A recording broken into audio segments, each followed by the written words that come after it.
Good morning बच्चों। तो आज की वीडियो में हम साइंस का चैप्टर नंबर 2 मानव निर्मित वस्तुएं पढ़ेंगे। देख लेते हैं हम इसमें क्या क्या पढ़ेंगे। मानव निर्मित वस्तुओं की उपयोगिता के विषय में जानेंगे, संश्लेषित रेशे, प्लास्टिक के प्रकार, गुण और उपयोग, कांच के बारे में जानेंगे, मृत्तिका एवं उसके उपयोग और साबुन के बारे में। तो चलिए शुरू करते हैं। क्या आपने कभी सोचा है कि जो कपड़े यानी कि यूनिफॉर्म आप पहनकर स्कूल आते हैं उसे किसने बनाया है? कपड़ा बड़ी बड़ी कपड़ा मिलों में मशीनों के द्वारा बनाया जाता है। आपके माता पिता इसे खरीद कर टेलर मास्टर को दे देते हैं और वो आपके लिए ड्रेस तैयार करते हैं।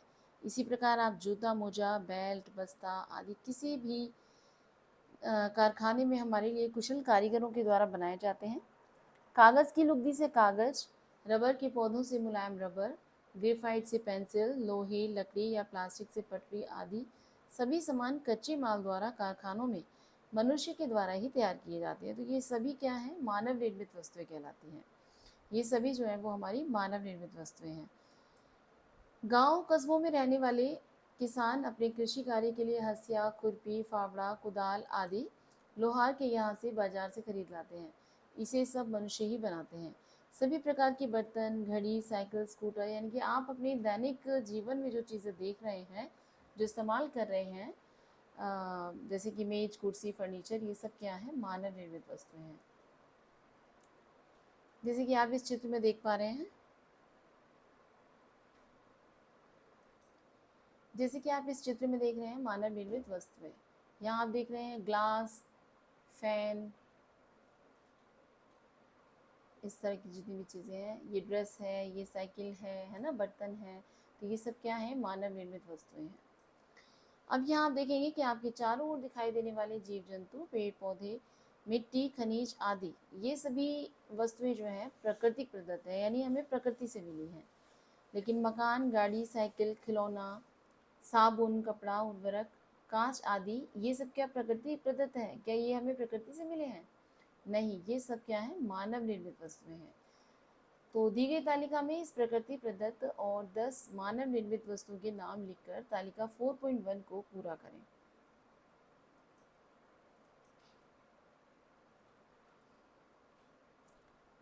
मानव निर्मित वस्तुओं की उपयोगिता। प्रकृति से हमें अनेक संसाधन प्राप्त हैं, फिर भी मानव निर्मित वस्तुओं की आवश्यकता पड़ती रहती है। आदिकाल में मनुष्य की आवश्यकताएं सीमित थी। उनका जीवन मात्र प्राकृतिक स्रोतों पर ही निर्भर था। सभ्यता का विकास, जनसंख्या वृद्धि एवं वैज्ञानिक प्रगति के कारण मनुष्य की आवश्यकताएं धीरे धीरे बढ़ती चली गई, जिनकी पूर्ति करना प्राकृतिक संसाधनों द्वारा असंभव था। अतः मनुष्य ने अपनी बुद्धि और कौशल से अनेक वस्तुओं का निर्माण किया और इस प्रकार मानव निर्मित वस्तुओं का विकास होता चला गया। मनुष्य की प्रमुख आवश्यकताएं जैसे भोजन, वस्त्र, आवास है। इन आवश्यकताओं की पूर्ति या प्राकृतिक संसाधनों द्वारा संभव है। मनुष्य की प्रमुख आवश्यकता भोजन, वस्त्र, आवास, इसके लिए उपयोगी मानव निर्मित वस्तुओं की चर्चा करते हैं। तो देखते हैं हम क्या क्या है वो चीज़ें। जैसे कि वस्त्र है, तो देखिए, क्या आप बता सकते हैं कि शरीर को ढकने और सुरक्षा के लिए किन वस्तुओं की आवश्यकता होती है? हम सभी जानते हैं कि शरीर को ढकने के लिए हमें क्या चाहिए? कपड़े चाहिए। पैंट, शर्ट, कुर्ता, साड़ी, सलवार, पैजामा आदि का उपयोग करते हैं। सर्दी से बचने के लिए ऊनी कपड़े, कार्डिगन्स, कंबल, इन सब का प्रयोग करते हैं। क्या आप बता सकते हैं कि वस्त्र किस प्रकार तैयार करते हैं? तो सूती वस्त्र कपास से और ऊनी वस्त्र भेड़ के बालों से, संश्लेषित रेशे से प्राप्त किए जाते हैं। तो आइए कुछ ऐसे वस्त्रों के बारे में जानें जो अन्य प्रकार के रेशों से बने हैं।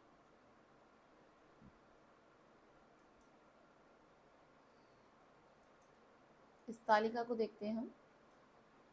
इसमें वस्त्र दे रखे हैं। सूती वस्त्र सूती धागे से बनता है जिसका स्रोत कपास है, यानी कि स्रोत का मतलब है कपास से आता है। यहाँ आप देखिए ऊनी, ऊनी वस्त्र ऊनी धागे और जंतुओं से बनते हैं। रेशमी जो होते हैं वो रेशमी धागे कहाँ से आते हैं? रेशम के कीट से आते हैं। ऐसी टेरिलीन जो होता है वो संश्लेषित रेशा है जो कि मनुष्य के द्वारा बनाया गया है। आजकल मनुष्य नायलॉन, टेरिलीन या जिसे डेक्रॉन भी कहते हैं आदि पॉलिस्टर धागों से बने वस्त्रों का अत्यधिक उपयोग कर रहे हैं। ये कहलाते हैं संश्लेषित रेशे। इन धागों से निर्मित वस्त्र अधिक ज़्यादा आकर्षक और टिकाऊ होते हैं क्यों चलते हैं संश्लेषित रेशे? जैसे कि आपने रेयॉन वगैरह का कपड़ा देखा है, नायलॉन का देखा है, तो आप देखेंगे कि इनमें शाइन ज़्यादा होती है और ये फटते भी इजीली नहीं है। जैसे कि आप सूती जो प्योर कॉटन होता है वो आप देखेंगे तो एक सीज़न में ख़राब हो जाता है, क्योंकि वो ज़्यादा मतलब यानी स्किन फ्रेंडली तो होता है, लेकिन हमें नुकसान नहीं करता, गर्मियों में अच्छा रहता है, ठंडा रखता है, लेकिन जल्दी ख़राब हो जाते हैं। वहीं पर नायलॉन, टेरिलीन या पॉलिएस्टर के कपड़े ये ज़्यादा मजबूत होते हैं, आकर्षक, सुंदर दिखते हैं, ज़्यादा कलर अच्छे होते हैं, फेड नहीं होते इनके कलर, इनको कितना भी वॉश करें। तो इस तरीके से संश्लेषित रेशों का भी चलन शुरू हो गया है। नेक्स्ट आप देखेंगे भवन निर्माण। भवन निर्माण यानी कि मकान बनाने में अपने आसपास आपने भवन बनाते अवश्य देखा होगा। क्या आप बता सकते हैं कि भवन निर्माण में किन किन पदार्थों का उपयोग किया जाता है? आप देखें भवन निर्माण में हमें ईंट, पत्थर, लोहे के गार्टर, सरिया, सीमेंट ये सब चाहिए होता है। इनमें ईंट, सरिया, गार्टर, सीमेंट ये सब क्या है? मनुष्य के द्वारा बनाई गई है, मानव निर्मित वस्तुएं हैं। सीमेंट की दीवार की जुड़ाई, प्लास्टर, स्लैब, फर्श आदि बनाने के पश्चात कुछ दिनों तक लगातार पानी का छिड़काव क्यों किया जाता है? उनकी मजबूती के लिए किया जाता है। ठीक है, यहाँ आप देखिए कुछ और भी जाने, कुछ ऐसा इम्पोर्टेंट है। देखिए, पानी के लगातार छिड़काव करने से सीमेंट में जो सुई के समान रवे होते हैं, क्रिस्टल्स होते हैं, ये क्रिस्टल आपस में गुथ कर सीमेंट को कठोर और मजबूत बनाते हैं। आपने देखा होगा कि जब भी कहीं मकान बनाया जाता है या प्लास्टर किया जाता है तो हम लगभग एक हफ्ते तक उसकी तराई करने को कहा जाता है, उसकी तराई करते हैं। क्यों करते हैं? कि ये जो सीमेंट है या जो ये दीवार है वो मजबूत हो जाएगी।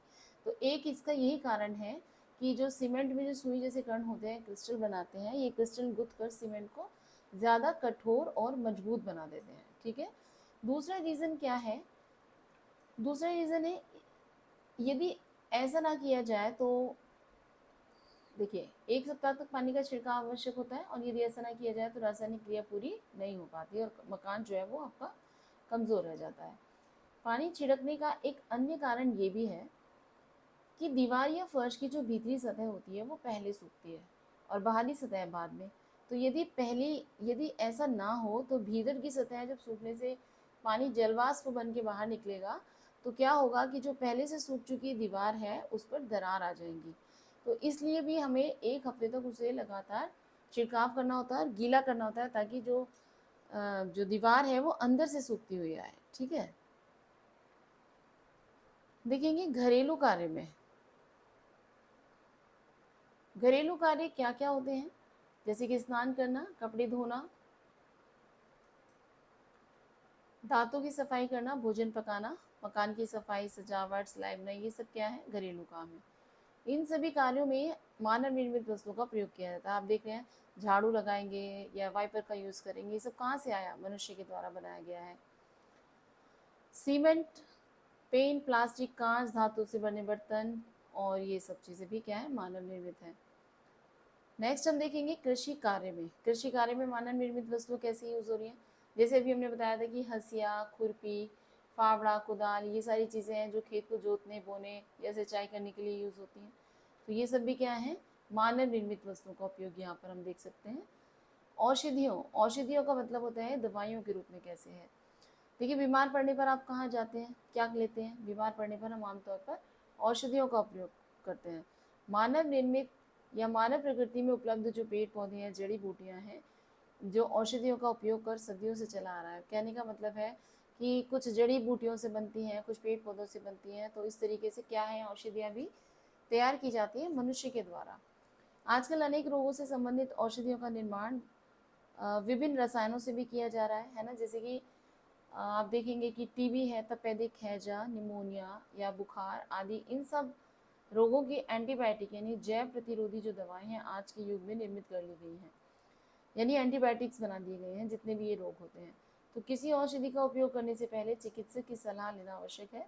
परामर्श के बिना किसी भी उपयोग, बिल्कुल हमें किसी भी तरह की कोई भी दवाई को जो है वो बिना चिकित्सक या बिना डॉक्टर की सलाह के यूज़ नहीं करना चाहिए। नेक्स्ट हम जानेंगे संश्लेषित रेशों के बारे में। नायलॉन, पॉलिस्टर, डेक्रॉन, रेयॉन आदि मानव निर्मित वस्तुएं निर्मित रेशे हैं।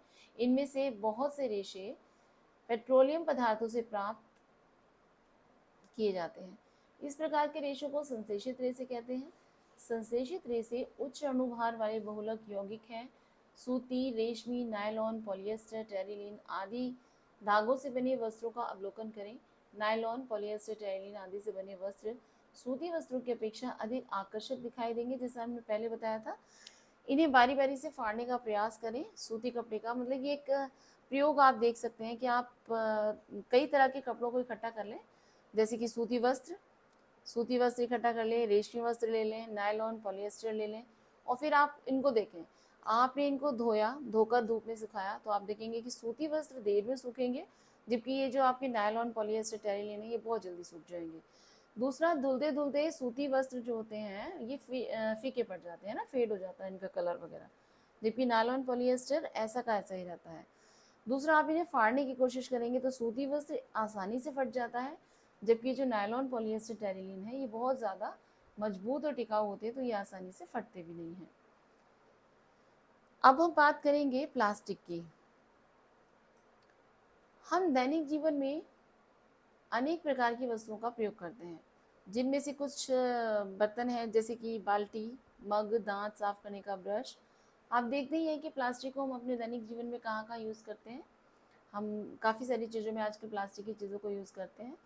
तो ये प्लास्टिक है क्या? रासायनिक रूप से असंतृप्त हाइड्रोकार्बनों जैसे एथिलीन, एसिटिलीन आदि के उच्च अणुभार के बहुलक प्लास्टिक पदार्थ होते हैं, जैसे bakelite, nylon, polythene, Teflon, polyvinyl chloride आदि जो प्लास्टिक पदार्थों के उदाहरण हैं। इन सभी प्लास्टिक के सामानों में आपको क्या भिन्नता दिखाई देती है? देखिए, कुछ प्लास्टिक की वस्तुओं को गर्म करने पर तुरंत पिघल जाती हैं और कुछ नहीं पिघलती। जैसे कि आपने देखा होगा कि आपके पास प्लास्टिक का मग है ना, या प्लास्टिक का कोई बर्तन है, आपने गैस पे रखा या आग के कांटेक्ट में लाए, वो जल्दी से पिघल जाता है। लेकिन आप जानते हैं कि कुकर का हैंडल आपने देखा है, कुकर का हैंडल ना तो तेज़ी से गर्म होता है और ना ही वो जल्दी से पिघलता है, पिघलेगा भी नहीं। क्यों? क्योंकि यही यहाँ पर ही आप देखेंगे कि जो प्लास्टिक की बाल्टी है वो जल्दी पिघलेगी, कुकर का हैंडल आसानी से नहीं पिघलता है। तो ये टाइप ऑफ प्लास्टिक पर डिपेंड करता है। ये दो तरह की प्लास्टिक्स होती हैं जिन्हें हम गलनांक के तौर पर या प्लास्टिक की कठोरता और गलनांक के आधार पर हम इन्हें दो भागों में यानी कि दो वर्गों में बांटते हैं। नंबर एक क्या है आपकी? देखिए, नंबर एक है आपका थर्मोप्लास्टिक और दूसरी है आपकी थर्मोसेटिंग। तो सबसे पहले हम थर्मोप्लास्टिक के बारे में देखेंगे। इस प्रकार के प्लास्टिक गर्म करने पर मुलायम हो जाते हैं और जब इन्हें ठंडा करते हैं तो ये दोबारा से कैड़े हो जाते हैं। ये क्रिया बार बार दोहराई जा सकती है, इसी कारण थर्मोप्लास्टिक को पुनः चक्रण करने या इसका उपयोग किया जा सकता है, जैसे कि पॉलीथीन, पॉली या वाइनिल क्लोराइड या पीवीसी जो होती है, मतलब इस तरह की जो प्लास्टिक है इसको हम रीयूज़ कर सकते हैं। जो थर्मोसेटिंग है, ये जो आपकी थर्मोसेटिंग है प्लास्टिक, इसको आप रीयूज़ नहीं कर सकते, यानी कि दोबारा प्रयोग में नहीं ला सकते। इस प्रकार के प्लास्टिक भी गर्म करने पर मुलायम तथा ठंडा करने पर कठोर और खुरदरे हो जाते हैं, किंतु इन्हें गर्म करके पुनः मुलायम नहीं किया जा सकता। बेकेलाइट एक थर्मोसेटिंग प्लास्टिक है। थर्मोसेटिंग प्लास्टिक का दोबारा उपयोग नहीं किया जा सकता, यानी कि मेन चीज़ है कि इनका पुनः चक्रण संभव नहीं है।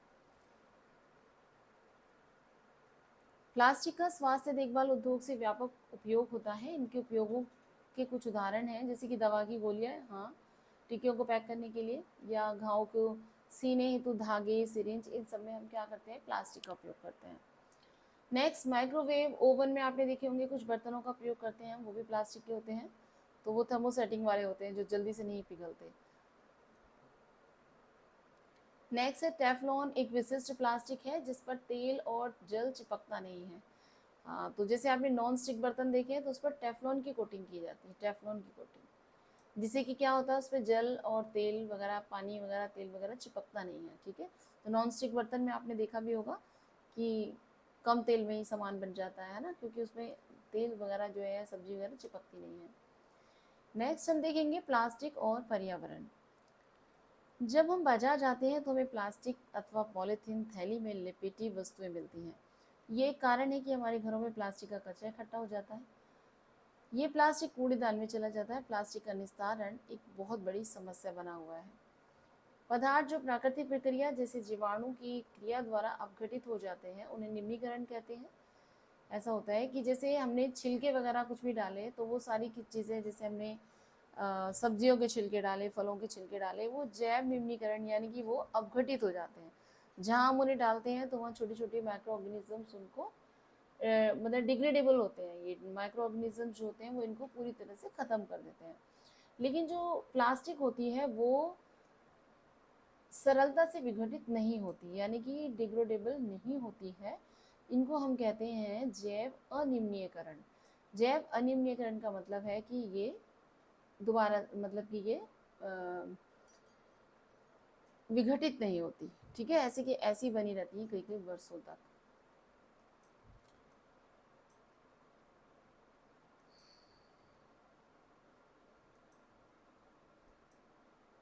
चलिए अब हम इसको, ये तालिका को ज़रा देख लेते हैं।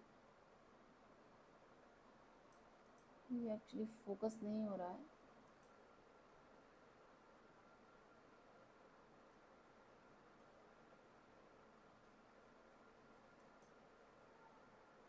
नेक्स्ट देखते हैं प्लास्टिक की उपयोगिता। आइए दैनिक जीवन में प्लास्टिक की उपयोगिता के बारे में जानें।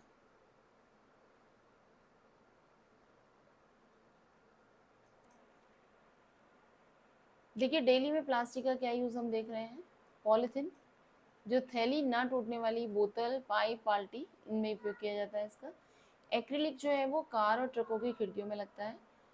और पॉलीप्रोपिलीन जो है वो रस्सी, रेशे, पाइप वगैरह बनाने में। स्टायरोन यानी कि थर्मोकोल, ये पैकिंग में, संचायक सेल के केस बनाने में और खिलौने बनाने में यूज़ होती है। मेलामाइन बर्तन बनाने में। बैकेलाइट जो है वो बिजली के प्लग और स्विच, कंघी, पैन, इन सब में। एंड टेफ्लॉन जो है वो नॉन स्टिक बर्तन में आपका यूज़ होता है। पॉलीथीन यानी कि पॉली प्लस एथीन प्लास्टिक का एक उदाहरण है जो सामान्य उपयोग में आने वाली पॉलीथीन थैलियों में बनाने में काम आता है। चलिए कुछ और भी जाने। वर्तमान युग में प्लास्टिक एक आवश्यकता है, कोई क्षेत्र इससे अछूता नहीं है। टेफ्लॉन या टेट्राफ्लोरोइथिलीन का पॉलीमर, इसका गलनांक बहुत ऊंचा होता है। ये अज्वलनशील है, इसी गुण के कारण इसका उपयोग जो है वस्तुओं पर परत चढ़ाने में किया जाता है। चेतावनी, प्लास्टिक हमारे लिए बहुत उपयोगी है किंतु उसका दुरुपयोग बहुत हानिकारक सिद्ध हो रहा है। पॉलीथीन जलाने से इसका धुआं वायुमंडल में फैलकर पर्यावरण को दूषित कर रहा है। पॉलीथीन की थैलियों से बची हुई जो खाद्य सामग्री प्राय खुले स्थानों में पड़ी थी, तो आप जानते ही हैं कि अगर हम देखें कि जो पॉलीथीन है उनका क्या हाल हो रहा है। जब हम पॉलीथीन को जलाते हैं तो विषैली गैसें निकलती हैं जो हमारे पर्यावरण को दूषित करती हैं। दूसरा, लोग क्या करते हैं कि खाने की चीज़ों को पॉलीथीन में डालते हैं और फेंक देते हैं, वहाँ से उन्हें जानवर खा लेते हैं, जानवर खाकर बीमार हो जाते हैं। तो प्लास्टिक पर पानी का कोई प्रभाव नहीं पड़ता, ये गलती सड़ती नहीं है, जैसे कि आपको बताया डिग्रेडेबल नहीं है। तो इस तरीके से अगर देखा जाए तो पॉलीथीन का प्रयोग जो है वो बहुत बेकार है ना। सीवर लाइंस में फंस जाते हैं तो सीवर वगैरह रुक जाते हैं। ये बस एक स्थान से दूसरे स्थान जो है वो फेंक दी जाती हैं, ले जाकर दूसरी जगह डाल दी जाती है, लेकिन ये पूरी तरह से ख़त्म नहीं होती है। तो अतः जो पर्यावरण को दूषित होने से बचाने के लिए हमको क्या करना चाहिए, इसके दुरुपयोग को रोकना चाहिए, है ना। कम से कम इस्तेमाल करनी चाहिए। कैसे कम से कम इस्तेमाल कर सकते हैं, जहाँ आप पॉलीथीन के बिना चल सकते हैं, आपका काम बिना पॉलीथीन के चल सकता है, वहाँ पर आपको पॉलीथीन का प्रयोग नहीं करना चाहिए। जैसे कि आप जब सब्जी लेने जाते हैं तो आप घर से एक थैला लेके जाइए, वहाँ आप पॉलीथीन का प्रयोग मत कीजिए। जहाँ तक आपसे हो सकता है वहाँ पर आप पॉलीथीन को अवॉइड कीजिए। तो नेक्स्ट हम पढ़ेंगे कांच के बारे में। दिए गए चित्र 4.3 का अवलोकन करें। इसमें दिखाई देने वाली वस्तुओं के निर्माण में अधिकांशतः किस पदार्थ का उपयोग किया गया है। इन वस्तुओं के निर्माण में कांच का उपयोग अनेक रूपों में किया गया है। इसका उपयोग खिड़की, शीशे, वैज्ञानिक उपकरण, कांच के बर्तन आदि बनाने में किया गया है। लेंस के निर्माण में भी किया गया है। देखिए कांच का उपयोग जैसे आप प्रयोगशाला में जो हम फ्लास्क और ये परख नली है ना, टेस्ट ट्यूब्स वगैरह का यूज़ करते हैं, प्रिज्म बनाने में यूज़ करते हैं, चश्मे बनाने में यूज़ करते हैं, मिरर बनाने में यूज़ करते हैं। कांच कोई यौगिक नहीं है, कांच धातुओं के सिलिकेटों का विलयन है, यानी कि मिश्रण है। साधारण कांच सिलिका, सोडियम सिलिकेट और कैल्शियम सिलिकेट का मिश्रण होता है। कांच का निश्चित गलनांक नहीं होता, कांच की क्रिस्टलीय संरचना नहीं होती, गर्म करने पर वो नर्म हो जाता है, देखिए, और द्रव में बदलकर बहने लगता है। यही कारण है कि कांच को क्या कहा जाता है, ठोस नहीं कहा जाता, उसको हम कहते हैं अतिशीतित द्रव। कांच का एक दूसरा नाम है अतिशीतित द्रव के नाम से भी इसको जाना जाता है। कांच की कोई निश्चित संरचना नहीं होती, इसकी गुणवत्ता इसके अवयवों पर निर्भर करती है। कांच के इन्हीं गुणों और संरचना के आधार पर इनको कई प्रकार में बांटा गया है। जैसे कि आप यहाँ देखेंगे, नंबर 1 साधारण, साधारण या मृदु कांच। नेक्स्ट है साधारण या मृदु कांच। क्या होता है, देखिए, सोडियम बाइकार्बोनेट, चूना पत्थर और रेत को मिला के बनाया जाता है। और इसका प्रयोग जो साधारण कांच है हम कहाँ करते हैं, बोतल में, परख नली में, खिड़की शीशे में बनाने में इसका हम प्रयोग करते हैं।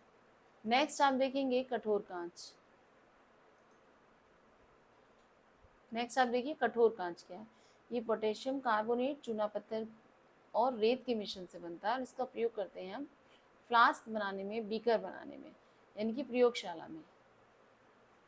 फ्लंट या प्रकाशीय कांच जो होता है, ये sodium carbonate, potassium carbonate, boric acid तथा सिलिका के मिश्रण को गर्म करके प्राप्त किया जाता है। इससे हम क्या बनाते हैं, जो फ्लिंट कांच या प्रकाशीय कांच होता है, इसे देखिए प्रिज्म बनाया जाता है और लेंसेज बनाए जाते हैं। ठीक है, दृष्टि दोषों को दूर करने के लिए चश्मों के लेंस भी इसी फ्लिंट कांच के यूज होते हैं। धूप के चश्मे क्यों लगाए जाते हैं? धूप के चश्मे आंखों को सूर्य की गर्मी से बचाने के लिए लगाए जाते हैं। इन चश्मों के कांच में आप देखिएगा थोड़ा सा सीरियम ऑक्साइड मिलाया जाता है, जिससे ये स्थायी रूप से रंगीन हो जाते हैं। धूप में ये चश्मे आंखों को राहत देते हैं, लेकिन धूप से छाया में आने पर साफ दिखाई नहीं देता है इनमें।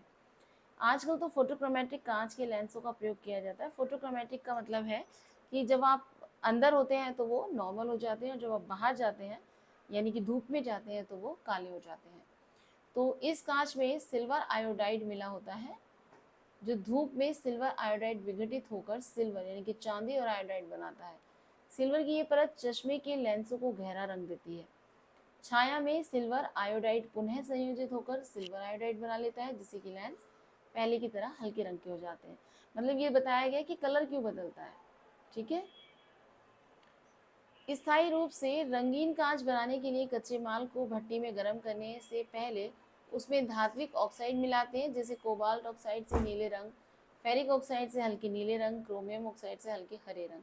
जैसे कि आज देखते हैं ना, आजकल आप की जो चश्मे होते हैं वो तरह तरह के कलर में आपको मिल जाएंगे, पीले रंग के भी मिल जाएंगे।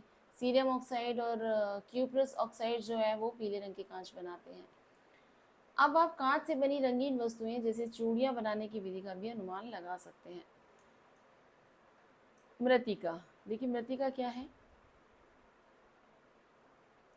भ्रमण पर जाकर कुम्हार द्वारा बनाए गए कच्चे व पकाए हुए मिट्टी के बर्तनों आदि का अवलोकन करें। इन्हें बनाने के लिए कुम्हार एक विशेष प्रकार की मिट्टी का प्रयोग करते हैं, जिसे चिकनी मिट्टी या क्ले कहते हैं। ये गुथी हुई जो चिकनी मिट्टी है वो चाक द्वारा पहले कच्चे बर्तन बनाए जाते हैं, फिर उन्हें उच्च ताप पर पकाया जाता है और ये जो पके हुए बर्तन होते हैं इसको कहते हैं मृत्तिका। देखिए, आपने कुम्हार को बर्तन बनाते हुए तो देखा ही होगा। ग्रामीण प्रवेश में आराम से परिवेश में ये चीज़ें आराम से मिल जाती हैं। तो आपने देखा होगा कि कुम्हार कैसे चाक पर बर्तन बनाता है उस मिट्टी से, और जब उस मिट्टी को पकाया जाता है, उन बर्तनों को पकाया जाता है, तो उसको बोला जाता है मृत्तिका। चीनी मिट्टी भी एक प्रकार की सफ़ेद मृत्तिका है। इससे चीनी मिट्टी के कप, प्लेट, केतली, गाड़ियाँ के स्पार्क प्लग के होल्डर और ये सब बनाए जाते हैं। अग्नि चट्टानों में फेल्सपार खनिज के क्षरण में एक विशेष प्रकार की मिट्टी प्राप्त की जाती है। इस मिट्टी को बारीक छन्नी से छानकर जल के साथ आटे की तरह गूंथ लेते हैं और इसे कुछ दिनों के लिए रख देते हैं। फलस्वरूप ये पिघले प्लास्टिक की तरह लचीली हो जाती है और अब इसे मनचाहे सांचे में ढालकर खिलौने, मूर्तियाँ, बर्तन, टाइल्स ये सब इससे बनाए जा सकते हैं।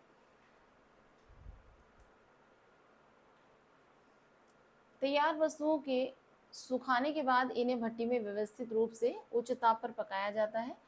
ठीक है, और इन पर फिर अन्य रसायन जैसे लेड ऑक्साइड और टीन ऑक्साइड ये सब जो है लेप चढ़ा दिया जाता है, अधिक गर्म किया जाता है, जिससे कि क्या होता है फिर ये ऊपर का जो लेप है वो पिघल कर चमकीली परत के रूप में छिद्रों को ढककर उन्हें जल रोधक यानी कि वाटर प्रूफ बना देता है। जो मिट्टी के बर्तन है उनके जो पोर्स होते हैं वो उनको बंद कर देता है। ये प्रोसेस जो है जो खुर्जा में पॉटरी है वहाँ पर पूरा दिखाया जाता है। तो उसकी वीडियो भी हम आपको लगा देंगे साथ में, जब बच्चों को हम एक उनकी साइंस भ्रमण पर लेकर गए थे, विज्ञान भ्रमण के लिए, शैक्षिक भ्रमण के लिए लेकर गए थे, तो वहाँ पर हमने वो सारा प्रोसेस देखा था। तो उसकी वीडियो भी इसको डिस्क्रिप्शन बॉक्स में आपको मिल जाएगी। चलिए देखते हैं नेक्स्ट साबुन क्या है। कुछ साबुन औषधि के रूप में प्रयोग होते हैं, जैसे त्वचा की रोगी अधिकांशतः जिन साबुनों का प्रयोग करते हैं उनमें कार्बोलिक अम्ल, गंधक, नीम का तेल, ये सब चीज़ें डाली जाती हैं। रासायनिक रूप से साबुन जो है वो उच्च वसीय अम्लों के सोडियम और पोटेशियम लवण होते हैं। प्राय सोडियम और पोटेशियम हाइड्रोक्साइड वनस्पति तेल की पारस्परिक क्रिया द्वारा बनाए जाते हैं। अपमार्जक क्या है? अपमार्जक देखिए, बाजार से जब आप कपड़ा धोने के लिए साबुन खरीदने जाते हैं तब दुकानदार साबुन की जो टिकिया देता है आपको, सामान्यतः साबुन अंकित नहीं रहता, टिकिया के रैपर पर डिटर्जेंट टिकिया लिखा होता है। तो वो ये डिटर्जेंट क्या है? ये डिटर्जेंट ही है अपमार्जक, जो कठोर जल के साथ भी झाग देता है। रासायनिक पदार्थ होता है। ये कपड़े धोने में काफ़ी मददगार होता है, परंतु जो रासायनिक दृष्टि से ये साबुन से भिन्न होता है। मतलब साबुन और अपमार्जक में क्या डिफरेंस होता है? ये रासायनिक दृष्टि से साबुन से अलग होता है। अब हम देखेंगे कि हमने इस पाठ में क्या सीखा। हमारे चारों ओर दिखाई देने वाले जीव जंतु और पेड़ पौधे जो होते हैं वो प्रकृति प्रदत्त होते हैं, ठीक है। लेकिन जो मकान, साइकिल, कार, ये सब चीजें क्या है? हमारी मानव निर्मित वस्तुएं हैं। सूती रेशे, संश्लेषित रेशों से सूती वस्त्र, नायलॉन, टेरिलीन वस्त्रों का निर्माण किया जाता है। नेक्स्ट हमने सीखा कि कठोरता और गलनांक के आधार पर प्लास्टिक को दो भागों में बांटा गया है, एक थर्मोप्लास्टिक और दूसरा है थर्मोसेटिंग प्लास्टिक। साधारण कांच, कठोर कांच, फ्लिंट कांच आदि कांच के प्रकार हैं। और अपमार्जक कठोर जल के साथ भी झाग देने वाला एक ऐसा रासायनिक पदार्थ है जो कि कठोर जल के साथ भी काफ़ी सारा झाग देता है। इसी के साथ ये चैप्टर कंप्लीट होता है बच्चों।